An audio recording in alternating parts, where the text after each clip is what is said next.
인생에서 가장 중요한 것이 있다면 꿈입니다. 우리 흔히 말하는 비전이라고 하지요. 꿈은 우리를 움직여가는 원동력입니다. 꿈은 미래를 창조하는 재료가 된다, 그렇게 이야기하고, 이 꿈이 바로 우리 안에서 일어나는 내적인 에너지가 되기 때문에 꿈을 성취하기 위해서 우리가 열심을 다해서 살아가도록 하나님 그렇게 우리를 만들어 주셨습니다. 그런데 꿈을 성취하기 위해서 나가는 사람들에게 가장 무서운 적이 있는데, 그게 바로 낙심이라는 것이에요. 낙심을 하게 되면요, 무엇보다도 꿈꾸던 것을 포기하게 됩니다. 노력하던 일 그거 다 멈추고 또 뒤돌아서게 되는 거죠. 의욕을 다 상실해 버리기 때문에 이제 그렇게 되는 겁니다. 우리 인생이 어떤 경우에 승리하는가 가만히 보면 무엇인가 이렇게 집중해서 하게 될 때 그걸 이루는 경우를 많이 보게 돼요. 마치 물방울이 떨어지면 계속해서 떨어지면 바위도 막 이렇게 파이는 것처럼 집중하는 원리가 참 중요한데, 낙심이 찾아오게 되면 이 집중력이 없어지게 됩니다. 그리고 이 꿈을 성취하고 마음의 소원을 이루겠다고 하는 그 열정 자체가 사라져 버리게 되는 거예요. 그러니까 낙심은 집중하지 못하게 하고 포기하게 만들기 때문에 우리 인생에 있어서 무엇인가 이루어가며 살아가고 보람 있게 만족스럽게 살아가려고 한다면 이 낙심이라고 하는 이 무서운 적을 우리가 물리쳐야 됩니다. 자, 어떻게 물리칠 수 있을까? 낙심을 해결하는 믿음의 법칙이 이 성경에 나와 있어요. 이 믿음의 원리들을 우리가 잘 알고 그것을 습득해서 활용하면 낙심을 얼마든지 이겨낼 수 있다 하는 거죠. 예수님이 우리가 낙심 잘하는 존재다, 낭망할 수밖에 없는 그런 존재다, 쉽게 포기하는 존재다 하는 것을 너무나 잘 아셨기 때문에 오늘 누가복음 18장 이 본문 말씀에 아예 이렇게 말씀하시는 거예요. 항상 기도하고 낭망치 말아야 할 것을 너희에게 비유로 말씀하자. 아예 이렇게 분명하게 이 말씀을 하신 주제와 목적을 분명하게 정해서 기록해주고 있습니다. 예수님은 기도의 중요성을 너무나 잘 아셨죠. 기도는 꿈꾸는 사람들이 하는 것이기 때문에, 기도는 소원이 있는 사람들이 하는 것이기 때문에 이 기도는 어떤 경우에도 너네들이 해야 된다 하는 것을 말씀하고 있는 거예요. 만약에 자기 한계를 초월해서 그 어떤 일들에 대한 기대감을 갖지 않는다면 우리가 과연 기도할까? 내 한계가 분명하게 보이고 이거 내 힘으로 잘 안 되겠는데 이런 생각이 드니까 하나님으로 의지하고 기도하게 되는 경우가 많잖아요. 쉽게 생각하면 여러분, 초보 운전자일 때 어떠세요? 핸들만 잡으면 뭐가 나와요? 한숨이 아니고 기도가 나오잖아요. 아유, 주님 사고 안 나게 해주세요. 그런데 한 10년쯤 사고 없이 운전해 보면요, 그런 기도 별로 없어요. 자신 있게만 하고 하나님 알아서 지켜주시겠지, 이런 생각 갖게 되지 않습니까? 어떤 일이든지 내 능력을 초월하는 것이 있다고 생각하면 내 힘으로 잘 안 될 것 같다 생각이 되면 우리가 그제서야 하나님 앞에 힘을 간구하고 하나님 앞에 기도하고 그 꿈이 이루어지도록 하나님께 요청하고 그런단 말입니다. 여러분, 자녀를 위한 원대한 꿈을 가진 부모님들 어떠세요? 우리 자녀들을 위해서 늘 기도하시잖아요. 우리 교회에도 그런 분이 계셔요. 새벽에 나오셔서 매일 일천번제 올려드리면서 자녀들을 위해서 축복하고 기도하는 그런 분들 계세요. 제가 몇 년 동안 이렇게 교인들을 보니까요, 정말 꿈을 가지고 기도하면서 하나님 앞에서 그 큰 꿈, 원대한 꿈들을 이루어 가시는 그 일들을 응답받고 이루어 가시는 분들을 제가 많이 보았습니다. 그러니까 기대감이 있으니까, 큰 뜻이 있으니까 축복하며 기도하고 하나님께서 이렇게 우리에게 은혜 베풀어 주시도록 요구하고 있다는 것 아니겠습니까? 하나님은 기도를 통해서 놀라운 축복을 주십니다. 길을 열어 주십니다. 장애물을 제거하여 주십니다. 분명한 비전을 주십니다. 용기를 주시는 하나님이신 줄로 믿습니다. 그래요. 그러니까 기도할 때 하나님께서 들어주신다는 말이에요. 그런데 낭망해서 기도하지 못하면 우리 인생에 큰 위기가 찾아오게 되는 겁니다. 하나님은 기도하려고 나온 사람을 절대로 외면하지 않으시는 하나님이세요. 그럼에도 불구하고 하나님께 나아가는 기도를 방해하는 아주 큰 장애물이 있는데 그게 바로 낙심하는 거예요. 낙심하면 기도하고 싶지 않은 거예요. 기도의 자리에 나아가고 싶지 않은 거예요. 사단이 주는 그 잘못된 유혹에 속아 넘어가가지고 아이 기도해도 소용없어 이런 마음을 갖게 하고 기도하러 나가지 않는 겁니다. 여러분 기도 막는 것 이것이 있다는 걸 알고요. 우리가 절대로 어떤 경우에든지 우리의 마음을 닫고 낙심하는 일이 없어지기를 바랍니다. 기도하는 것 그래서 쉬면 안 돼요. 기도는 우리를 지탱하는 힘입니다. 삶의 뿌리가 되는 거예요. 하나님께서 무한한 능력을 공급하시는 그 공급의 뿌리가 바로 기도라는 겁니다. 어떻게 하면 낙심하지 않을까? 낙심을 극복하는 믿음의 법칙을 생각하면서 우리가 그것을 꽉 붙잡고 그리고 하나님 앞에 기도하며 나아가면 많은 경우의 낙심을 우리가 넉넉하게 이겨낼 줄로 믿습니다. 낙심의 원인이 무엇인지를 먼저 알아야 돼요. 내 마음이 왜 그러지? 알지도 못하고 이유도 모르면서 있으면 더 당합니다. 거기서 벗어나지 못해요. 그러니까 원인을 잘 알아야 되겠지요. 낙심의 원인, 우리 말씀을 통해서 보면 몇 가지 살펴볼 수가 있는데 그냥 우리 일상을 통해서도 우리가 쉽게 발견되어지는 것이에요. 사랑하는 사람을 잃을 때 낙심하지요. 이 동물도요. 짝에 이렇게 애정을 많이 보여주는 원앙이라든지 인고 세대 키워보다 보면 한쪽이 죽으면 다른 녀석도 밥도 안 먹고 먹이도 안 먹고 시름시름 이렇게 앓고 뭐 이렇게 놀지도 않고 그런 모습이 있다 그러잖아요. 인간 말할 것도 없어요. 그러니 사랑하는 사람과 또 내가 사랑하고 마음을 두었던 그 어떤 것들 잃어버릴 때 낙심하게 됩니다. 내가 즐기는 것, 사랑하는 것, 또 사업에 직장에서 사업을 실패하거나 직장을 잃게 되었을 때 실망하고 그 실망이 커지면 이제 크게 낙심하게 되는 거예요. 건강마저 잃어버리고 큰 병에 들리면 그것도 역시 낙심의 큰 요소가 되는 것이죠. 내가 사랑하고 집착했던 것들이 없어지면 우리 사람들은 이렇게 낙심하게 되어 있습니다. 또 하나는요, 사랑하는 사람에게 실망할 때 이때 크게 낙심할 수 있어요. 우리 자녀들 또 가족 가까운 사람들 그들이 나에게 실망을 안겨줄 때 친구나 동업자에게 배신당했을 때 내가 사랑으로 키운 자녀가 부모님 도대체 나를 위해서 해주신 것이 뭡니까? 라고 이렇게 따지고 들면 부모들은요 부족함을 알면서도 참 마음에 상처가 되고 힘든 거죠. 우리 선교사님들 중에 저도 그런 경험했습니다마는 자식처럼 키워가지고 사람 만들어 놓고 또 때로는 좋은 사역자 만들어 놨는데 이제 선교지에 재산권이 생기고 건물이 땅이 생기고 그리고 자기들이 영향력이 좀 커지면 우리 선교사님들을 뒤에서 마치 이렇게 고발도 하고 등에 칼을 꽂는 것처럼 이렇게 어렵게 만드는 일들이 선교지에 왕왕 있어요. 그럴 때 정말 마음이 상합니다. 내가 이런 사람들을 위해서 이 헌신을 하면서 이 고통스러운 곳에서 견디면서 살아왔던가 막 자괴감과 비애가 몰려오게 되죠. 그럴 때 낙심이 됩니다. 또 꿈이 좌절된 것처럼 느껴지는 현실 앞에서 우리 사람들은 낙심하게 되어 있어요. 꿈은 성취되는 과정에 있다 그러면 어떤 어려움도 우리가 감내하려고 합니다. 내가 조금만 더 노력하면 된다. 조금만 더 참으면 인내하면 이루어질 수 있다. 그러면 참을 수 있다는 거예요. 힘들어도 열심히 갑니다. 그런데 야 이거 이제 안 된다 하고 이 꿈이 좌절된 현실 앞에 임하게 되면 그때 이제 크게 낙심하게 되는 거예요. 꿈과 현실과의 차이가 너무 커서 괴리감을 느끼게 될 때 그때도 우리가 크게 낙심하게 되죠. 또 육체적인 피곤이 우리를 낙심하게 만듭니다. 많이 피곤할 때에는요 이 뭐가 집중이 안 돼요. 저도 어제 오후에 한 4시경 4시 반 넘어가는데 한 1시간 동안 앉아 있는데 집중이 안 되는 거예요. 설교 원고를 펴놓고 읽는데 이게 도대체 집중이 안 돼. 그래가지고 한 5분 10분 쉬면서 드링크를 하나 마시니까 그제서야 정신이 돌아오고 되더라고요. 그러니 몸이 피곤하면요 하려고 해도 안 될 때가 있어요. 하나님 말씀에 히브리서 12장 3절 말씀 읽어보겠습니다.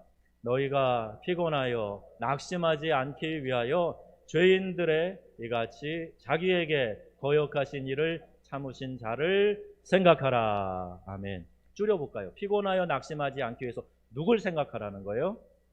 누구 같으세요? 예수님 생각하라는 거예요. 믿음의 주요 또 온전케 하시는 이인 예수를 바라보자. 히브리서에 말씀하는데 예수님이 바로 죄인들을 위해서 오래 참으시고 그 거역하는 사람들을 위해서도 인내하시고 심지어는 자기를 팔아버린 제자 가룟 유다, 그 제자가 예수님 제자 가운데도 그런 실패자가 있었잖아요. 예수님 인내하시고 참으셨단 말이에요. 그 예수님을 우리가 바라보자는 거예요. 그래야 우리가 피곤해 낙심하지 않을 수 있다는 거죠. 예수님도 이런 어려움이 있으셨어. 예수님도 이런 인생의 피곤함을 경험해 보셨어. 배고프시기도 하셨어. 너무너무 고단해 보시기도 하셨어. 이걸 우리가 알 때 그 예수님을 생각하면 낙심하지 않을 수 있다. 또 선한 일을 행한 결과가 드러나지 않을 때 사람들은 보통 낙심합니다. 내가 좋은 의도로 어떤 일을 했는데요, 그게 바로 사람들에게 말거리가 되고 오해가 되고, 그리고 그렇게 좋은 일을 했는데도 불구하고 열매가 좋게 나타나지 않으면 이거 가지고요 사람들은 낙심할 수가 있어요. 성경에 말씀합니다. 갈라디아서 6장 9절이에요. 함께 읽습니다. 우리가 선을 행하되 낙심하지 말지니 피곤하지 아니하면 때가 이름에 거두리라. 아멘. 선을 행하라는 거죠. 선을 행하는데 낙심하지 말라는 거예요. 낙심하지 않고 그냥 묵묵히 그 일을 하게 되면 때가 될 때에 그걸 다 거두게 될 것이다. 여러분 하나님의 말씀으로 믿으십니까? 네, 그러면 우리가 이것 갖고 낙심하지 말고 결과가 어떻게 나오든 하나님께서 때에 따라서 또 중요한 시기에 아름답게 열매 맺고 거둬주게 하실 거야. 이렇게 믿고 나아가는 거죠. 우리의 피와 땀과 눈물로 열심히 사는 사람들 있지 않습니까? 근데 그런 사람들이 오히려 옆에서 막 기회만 노리고 또 이렇게 우리 사회에서도 막 어렵게 만드는 이 부동산 투기하고 그래서 막 어렵게 만드는 사람들이 그 사람들이 더 잘 되는 것 같아요. 살살 술수를 쓰고 악을 행하고 그러는데 그 사람들이 오히려 더 잘 되는 것 같아요. 그러면 정식으로 바르게 살려고 하는 사람이 오히려 상처받고 낙심할 수 있어요. 그런데 그런 경우에라도 심은 것을 선을 계속 심어가면서 낙심하지 말아라. 때가 이르면 너희가 피곤하지 않으면 마지막 때에 이르게 될 때 거둘 것이다. 성경은 말씀하고 있는 겁니다. 세상적으로 더 잘 되는 것을 볼 때 여러분 그 주변 사람들로 인하여 낙심하지 마시고 이러한 일을 주님께 온전히 맡기고 계속해서 선을 심어가며 인내하시는 성도님들이 다 되시기를 바랍니다. 기도 응답이 더디게 올 때도 낙심할 수가 있어요. 내가 주님 앞에 기도하는데 하나님 언제 이 기도가 응답됩니까? 하나님 말씀해 주세요. 이루어 주세요. 라고 기도하는 그 기도 응답이 더디게 오면 낙심할 수 있어요. 동일한 원리로 여러분 끝까지 기도하고 기다리실 때 하나님의 때에 이루게 해주실 줄로 믿습니다. 자, 이러한 원리들이 있단 말입니다. 우리의 삶에 낙심하게 하게 하는 요소들이 있단 말입니다. 하지만 말씀을 따라서 우리가 순종할 때 이 낙심을 이겨낼 수 있어요. 낙심의 근본 뿌리는 하나님의 말씀으로 돌아가지 않는 데 있습니다. 말씀보다 이 세상의 음성을 듣기 때문에 낙심하게 된다는 거예요. 하나님보다는 환경을 바라보기 때문에 낙심하게 된다는 거예요. 낙심을 이길 수 있는 말씀의 이 성경의 비결 무엇인가? 그걸 몇 가지로 좀 생각해 보려고 하는 거예요. 자, 우리가 먼저 생각할 것이 있는데요. 하나님은 선하시지만 인생은 공평하지 않다 하는 사실을 우리가 받아들여야 한다는 거예요. 여러분 모든 사람이 다 공평하게 살자, 그렇게 돼야 좋은 사회다 라고 주창하고 나선 게 공산주의자들 아닙니까? 공산주의 결과가 어떻게 됐어요? 그건 실패하고 말한 거죠. 성공할 수 없는 거예요. 이 세상이 그와 같은 구조로 되어 있다. 죄악된 구조 안에 이 세상이 지금 하나님의 때까지 흐르고 있다 하는 것을 알아야 되거든요. 그런데 이렇게 평등하면 공평하면 될 것 같다 생각하는데 인생 자체가 공평하지 않은 부분들이 많이 있어요. 여러분 부잣집에 태어난 아이가 있고 가난한 집에 태어난 아이가 있어요. 아이가 선택한 건 아닙니다. 아프리카에서 하루 한 끼 먹기 어려운 그런 나라에서 태어난 흑인 아이가 있는가 하면 유럽에서 태어난 아이, 그래서 가장 좋은 환경 돌봄 가운데서 살아가는 그런 백인 아이도 있어요. 자기가 선택한 건 아니거든요. 우리의 인생에는 이런 불공평해 보이는 것들이 있을 수 있다는 거예요.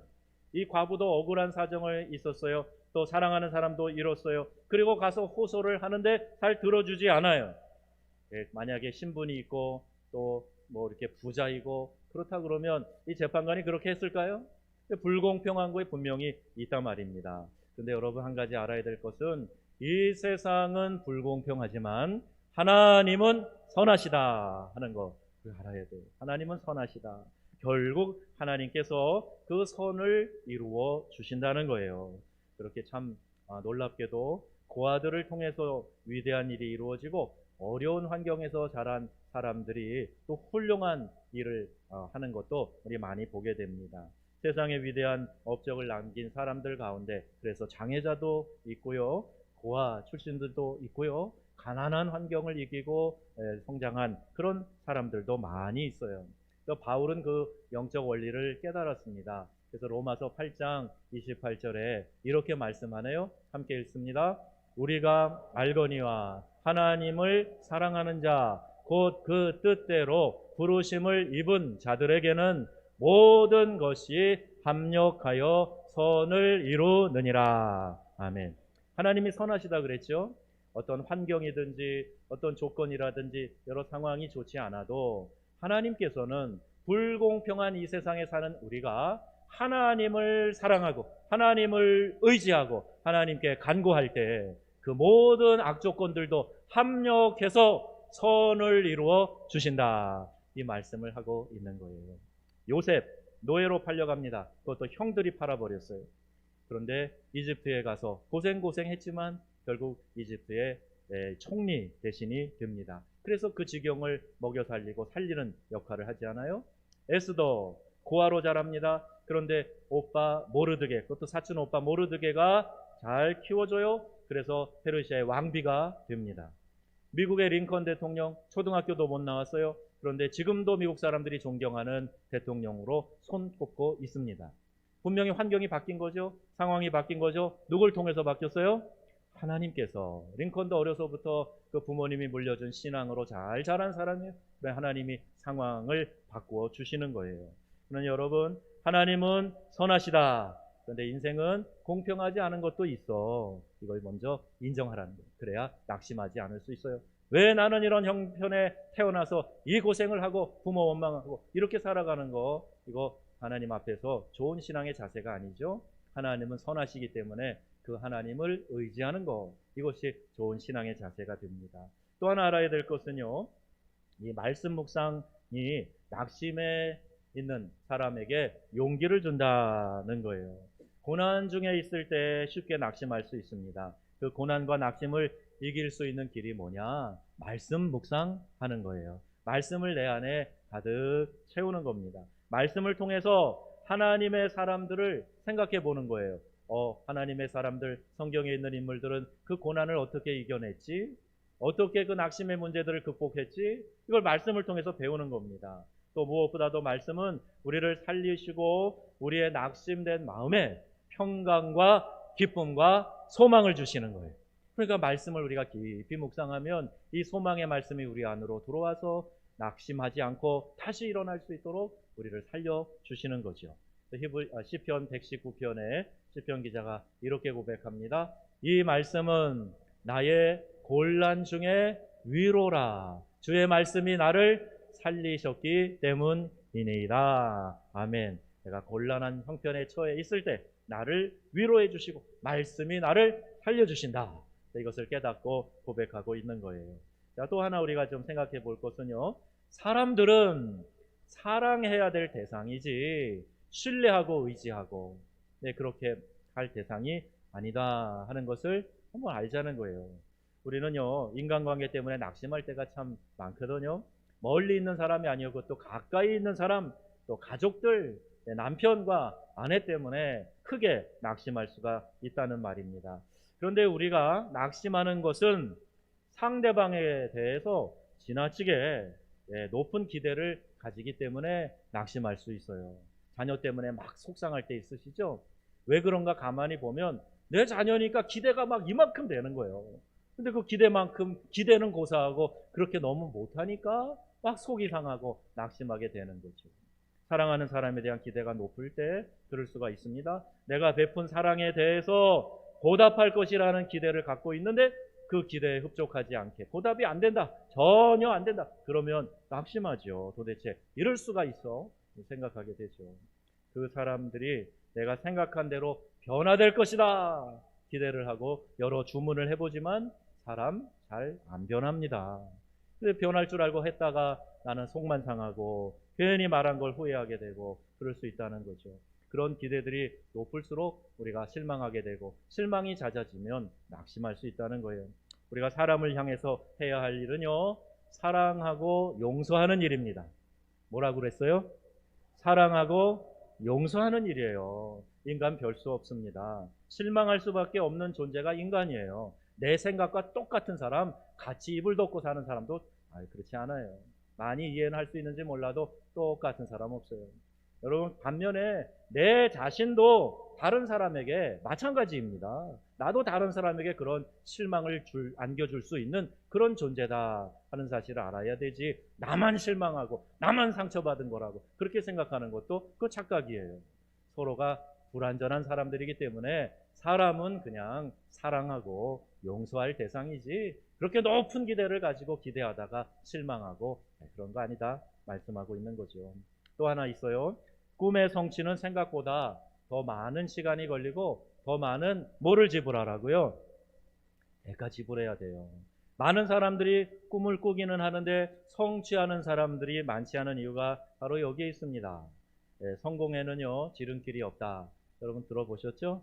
공부하는 거 왕도가 없다. 이런 이야기 하지 않습니까? 우리가 얻는 구원 외에는 이 세상에서 대가를 지불하지 않고 얻을 수 있는 것은 단 하나도 없어요. 다 무엇인가가 대가가 조건이 있습니다. 그런데 구원은 하나님이 거저 주셨어요. 이 거저 주신 하나님의 구원이 바로 예수 그리스도고 십자가 복음 아니겠습니까? 그런데 여러분 잘 보세요. 하나님이 우리에게 구원을 거저 주셨지만 그러나 거기에도 하나님이 예수 그리스도와 그의 십자가라는 대가를 이미 지불하신 거예요. 이거를 구속이라고 이야기하는데 redemption, 이 말은 값을 미리 지불했다는 거예요. 하나님이 값을, 예수 그리스도라는 너무너무 귀한 값을 지불했기 때문에 우리가 구원을 공짜로 받는 거예요. 그러니 한번 생각해 보세요, 여러분. 이 세상에는 우리 꿈을 성취하기 위해서 많은 노력과 정성이 필요하다 하는 거 우리가 알아야 됩니다. 근데 그만큼 노력하지 않고 그냥 안 되는 상황만 원망하고 낙심하고 있는 경우도 왕왕 있어요. 이걸 생각하자는 거예요. 또 하나는요, 심은 것은 반드시 거둔다 하는 이 농작의 법칙도 우리가 알아야 됩니다. 땅을 기경하는 사람들, 농부들은 그걸 알아요. 내가 성실하게 땀 흘린 것만큼 이 땅은 나에게 보상해 준다 하는 걸 알아요. 당사도 섬에서, 신안 앞바다 섬에서 목회하는 우리 대학원 동기가 있어요. 어제 그제 우리 동기 방에다가 사진을 올렸는데 차 뒤 트렁크를 열고 무슨, 저는 호박인 줄 알았어요. 근데 호박이 아니라 무슨 참외래요. 참외고 무슨 과일이라는데 이 과일을 몇 년 동안 정성껏 심고 가꿨던가 봐요. 그러면서 이게 이제 풍성해져가지고 차 뒤에다 이만큼 실어서 저 목포에 가서 나눠주고 신안의 섬에 목사님들 모이는 곳에 가서 나눠준다고 막 좋아서 그래. 그러면서 정말 심은 대로 거둔다고 하는 이 법칙을 내가 알았다고 그렇게 써서 많은 우리 동기 목사님들이 격려하는 문자를 올리고 하더라고요. 무엇이든지 심는 거 그 종류대로 거두게 된다는 거예요. 우리 속담에도 콩 심은 데는 콩이 나는, 팥을 심으면 팥이 나는 거예요. 그러니까 심은 것을 거둔다. 선을 심으면 때가 될 때 선한 열매를 거두게 되고, 악을 심으면 잘 되는 것 같아도 때가 될 때 그 악의 열매를 거둘 수밖에 없다는 거예요. 여러분, 아직 내가 노력해서 심었는데 거두지 못했다고 낙심하고 있으십니까? 여러분, 그래도 괜찮아요. 낙심하지 마시고 할 수 있는 대로 더 심으세요. 그러면 하나님의 때, 카이로스가 도달했을 때 하나님께서 그 선을 위해 심은 모든 씨앗들을 좋은 열매로 맺혀지게 해주실 줄로 믿습니다. 이게 농작의 법칙이 하나님 말씀하시는 것이기 때문에 그래요. 거미줄을 쳐야 나라들은 벌레 거기서 잡아 사냥해서 먹고 살아요. 근데 제가 시험 볼 때 종종 그런 기도를 해요. 누굴 위해 기도해 줄 때도 하지만 저를 위해서도 기도하는데, 하나님, 공부한 것들이 잘 생각나게 해주세요. 제가 그런 기도 드리죠. 네, 그런데요, 제가 가만히 생각해 봤어요. 생각나게 해달라. 그 얘기의 전제가 뭡니까? 이미 기억이 되어 있어야 되는 거 아니에요. 한번 집어넣은 적이 있어야 그게 생각이 날 거 아니에요. 집어넣은 건 하나도 없는데 생각나게 해달라. 이건 하나님을 곤란하게 만드는 것 같아요. 집어넣어야 기억나게 해주지. 하나님이 그런 말씀하시는 것 같아요. 어느 날 그렇게 생각이 들었어요. 여러분, 기도하고 봉사 헌신하는 사람이 있는가 하면 정말 열심히 충성하는 분들 우리 교회도 많이 계세요. 근데 어떤 분들은 그냥 팔짱 끼고 구경만 하는 사람 있어요. 뺀질뺀질 아무것도 안 하는 사람도 있어요. 그런데 어떻게 같을 수가 있습니까? 만약에 그 결과가 같다 그러면 그게 바로 역차별이에요. 불공평한 거예요. 하나님의 나라에서는 우리의 행한 행위대로 반드시 하나님께서 이루어 주시는 보상이 있는 줄로 믿습니다. 그걸 생각하고 하나님의 은혜를 받을 상급을 생각하면서 인내하고 그리고 선한 열매, 믿음의 씨앗을 꾸준히 심어 가는 거죠. 선을 행하고, 그러면 이게 뭐예요? 이게 심는 겁니다.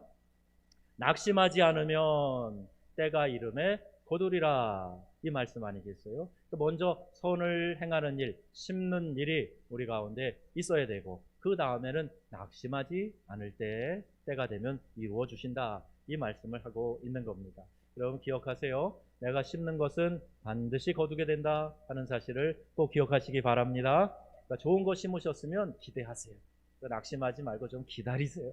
그럼 하나님이 아주 탐스러운 좋은 열매로 맺혀지게 해주실 겁니다.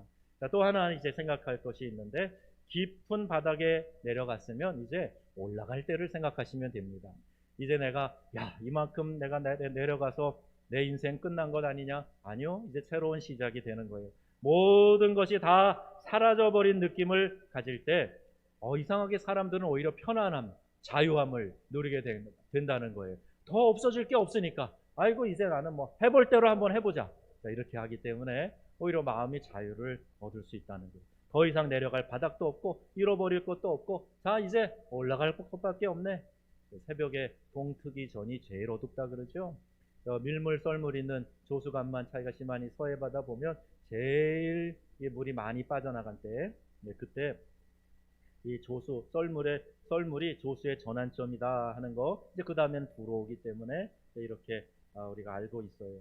참 신비롭게도요, 인생의 성공이 찾아오기 직전에 그때가 제일 어렵다는 거예요. 야 이제 정말 죽겠다, 여기는 끝이다, 이제 한계다, 그러면 그때가 바로 이제 새로운 성공의 시작이 된다. 이것을 철든 사람들이 다 알고 있어요. 그래서 여러분 실패할 때 낙심하지 마시기를 바랍니다. 바닥에 내려가도 결코 포기하지 마시기를 바랍니다. 우리의 인생을 살아보면요, 수많은 실패를 겪으면서 지금 우리가 여기까지 온 거예요. 나는 승승장구 성공만 하고 왔다? 아니에요. 그것만 생각하고 싶은 거지. 아니요. 수 없는 실패가 있으면서 여기까지 왔어요. 걸음마 배울 때 수없이 많이 넘어졌어요. 그런데 다시 일어나서 또 걷고 다시 일어나서 또 걷고, 그래서 이렇게 걸어 다니는 사람이 된 거 아닙니까? 엄마라는 말 한마디 하기 위해서 수없이 많이 입 벌리는 연습하고 말을 되뱉고 하면서 이제 말을 하게 되는 거예요. 인생에서 성공한 사람은 실패해보지 않은 사람이 아니라 실패를 딛고 일어선 사람이다. 그래서 여러분 실패가 찾아올 때 딛고 일어나면 돼요. 내가 이것을 이기고 이제 나가면 돼, 이런 마음을 가지라는 거죠. 우리에게 필요한 것은 다시 시작하는 거예요. 다시 시작해보는 노력이에요. 끈기입니다. 포기하지 않는 집념, 이게 필요합니다. 내가 밑바닥에 내려갔을 때 그때 보이는 게 있어요. 하늘이 보여요. 내가 의지할 대상인 하나님이 크게 보이는 거예요. 그러니 기회가 아니겠습니까? 자, 또 하나 마지막 7번째 법칙이 있는데, 피곤이 찾아올 때 하나님을 바라보라는 거예요. 마라토너에게 가장 무서운 이게 피곤이라 그래요. 인생은 단거리 경주가 아니라 마라톤의 비유를 하곤 하지요. 경마장의 경주자에게 등수가 필요합니다. 얼마나 빨리 들어왔느냐, 이게 가치가 되는 거죠. 그런데 마라토너는요, 목표가 달라요. 목표가 뭐냐? 완주하는 거예요. 49.195km를 내가 달려서 이 인간의 한계라고 하는 거리를 뛰어서 목표 지점까지 내가 무사히 들어오면, 완주하면 성공한 거다. 등수, 그건 그 다음 문제야. 이렇게 생각하는 거죠. 성경이 우리에게 가르쳐 주시는 말씀이 있어요. 피곤하고 지칠 때 힘이 되는 말씀이 성경에 빼곡합니다. 주제별로 되어 있는 제 성경 이 포켓 사전을 보면요, 거기에 우리에게 힘 주시는 말씀이 주제별로 쭉 정리된 것이 있어요. 여러분이 가장 좋아하고 잘 아시는 말씀, 이사야 40장 31절 말씀이에요. 우리 함께 큰 소리로 또박또박 읽어봅시다. 오직 여호와를 앙망하는 자는 새 힘을 얻으리니 독수리의 날개치며 올라감 같을 것이요, 다른 박질하여도 곤비하지 아니하겠고 걸어가도 피곤하지 아니하리로다. 아멘. 하나님을 앙망하는 사람, 하나님을 바라보고 내 시선을 하나님께 맞추고 하나님을 영화롭게 하며 살아가는 사람, 그 사람은 어떤 어려운 문제가 와도 피곤하지 않고 넉넉히 달려가고 승리하게 될 것이다 알려주고 계시는 거예요. 여러분, 고통을 고통스러워하지 말고 고마워해라, 이런 말이 있습니다. 고통이 다가올 때 괴로워 죽겠다 그러지 말고, 고통이 올 때 오히려 나를 성숙하게 하고 진득하게 해주고 오히려 하나님을 바라보게 만들어주고 나를 더 기도하게 만들어주니 고통아 오히려 고맙다, 이렇게 마음에 각오를 하시라는 말씀이에요. 하나님은 우리에게 소망을 주시는 소망의 하나님이신 줄로 믿습니다. 소망을 주시는 거예요. 믿음, 소망, 사랑, 이 세 가지 너희에게 항상 있어야 할 것이다, 이렇게 말씀하지 않습니까? 여러분, 잃어버린 거, 고칠 수 없는 거, 거기 너무 집착하지 마세요. 자신의 모습을 그냥 그대로 받아들이고 자기 자신을 좀 이렇게 안아주시고, 여기까지 오느라고 수고했어, 잘했어, 너는 최선을 다한 거야, 그렇게 여러분 좀 격려해 보세요. 그러면 여러분 자신 안에 또 새로운 놀라운 힘이 솟아나게 될 것이고, 내 의지와 힘만이 아닌 하나님이 도우시는 힘이 나를 붙들고 계시기 때문에 넉넉하게 그 모든 일들을 통과하게 될 줄로 믿습니다. 거울을 바라볼 때 만족스럽지 않은 경우가 있어요. 내가 예쁘다고 생각이 안 들 때 짜증나요. 그럼 어떻게, 거울을 깨버려요? 아니요, 그럴 필요 없어요. 그냥 그대로 받아들이세요. 여러분의 생각이 문제지 거울에 문제가 있는 거 아니에요. 비춰주는 그 모습을 내가 어떻게 생각하느냐, 그게 중요한 거죠. 하나님은 결코 우리 한 명 한 명, 여러분 한 분 한 분 결코 하찮은 존재로 만들지 않으셨어요. 만약에 나 자신이 나를 그렇게 생각한다면, 누군가가 여러분에게 그런 식으로 이야기한다면 모르는 소리 하지 마라, 모르는 소리 하지 마세요, 착각하지 마세요. 그렇게 여러분 오히려 되뇌어야 합니다. 그것은 오히려 나를 그렇게 만드신 하나님을 욕되게 하는 표현이기 때문에 그래요. 하나님은 우리를 귀하게 만드셨다 하는 사실을 기억하시길 바랍니다.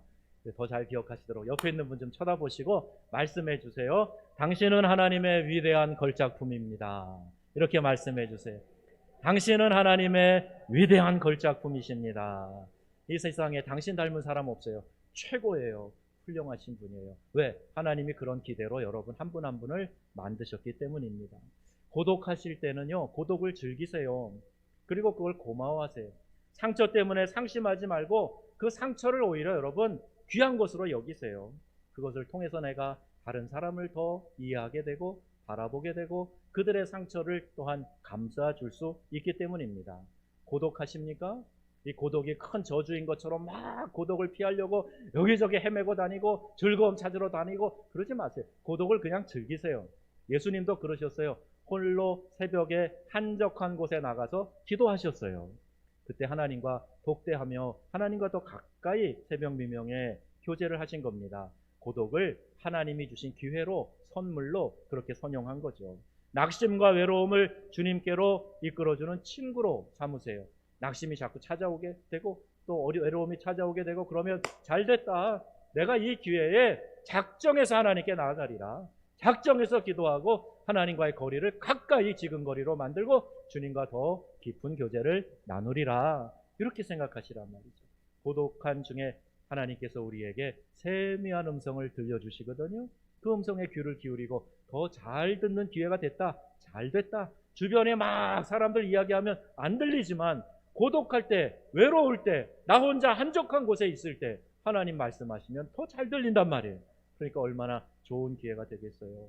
낙심이 찾아올 때요, 여러분의 가슴에 심어주신 하나님의 꿈을 생각하시기 바랍니다. 내가 여기서 주저앉을 사람이 아니야. 하나님이 나를 그렇게 만들었어. 하나님이 나에게 이 꿈을 주셨어. 내가 이 비전을 이루기 위해서 묵묵히 전진한다. 이 마음을 갖는 거예요. 꿈을 가슴에 품고 얼굴을 하늘을 향해 들고, 그리고 여러분 마음에 열정을 가지세요. 하나님이 우리 안에 계실 때 우리 안에 이 뜨거운 열정이 일어나게 되는 것입니다. 하나님의 말씀을 따라 순종할 때 우리가 낙심에서 또 벗어나는 이 믿음의 법칙들을 삶 속에서 실천할 수 있게 되는 것이에요.